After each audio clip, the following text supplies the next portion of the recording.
All apprentices and delivery staff must wear PPE at all times in an official workshop. Note that these practical examples are filmed in a teaching environment.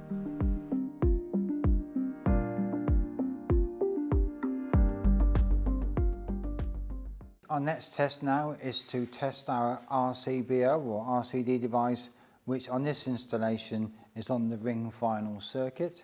So that circuit has now been energized still, and now we're going to test the RCBO. So you can do this actually at the terminals of the RCBO, but that would involve working inside the board. So it's a lot safer to just do this from a socket outlet on the ring. So first thing we're going to do then is, before we switch on, is to set the meter up. So we're going to be selecting, it's a 30 milliamp RCD, and we can then select the type of test we do. So the options we generally have would be a half times test and a 1 times test. So that's half times its rated value of 30 milliamps. So that test was going to put a 15 milliamp fault current on there to see how it responds.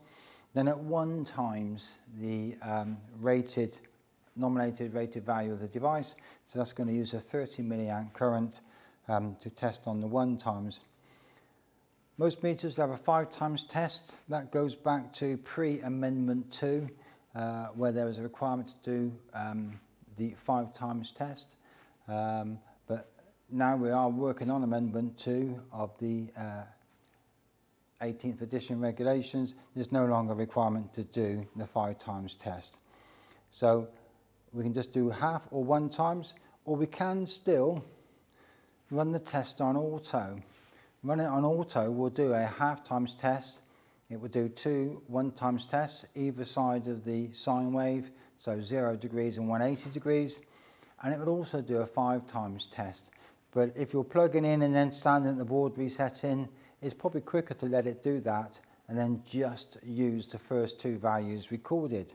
So that's what I'm going to do today. So that's set on there. I've got it set on auto. It's on 30 milliamps.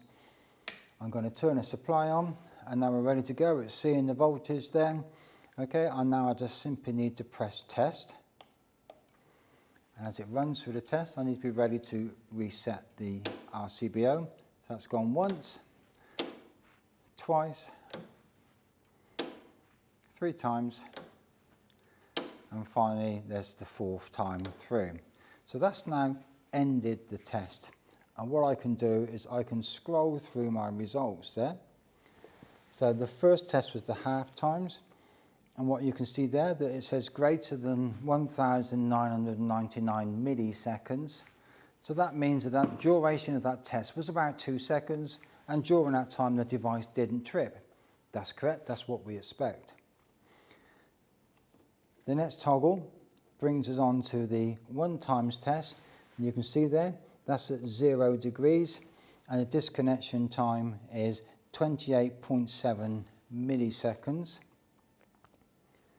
Then going on to the next one, you can see that's at 180 degrees, so the other side of the sine wave is tested again at 30 milliamps, and this time it's recorded a value of 38.7 milliseconds. So the 38.7 is the highest of the 1 times test, and that's the one we're going to record on the sheets.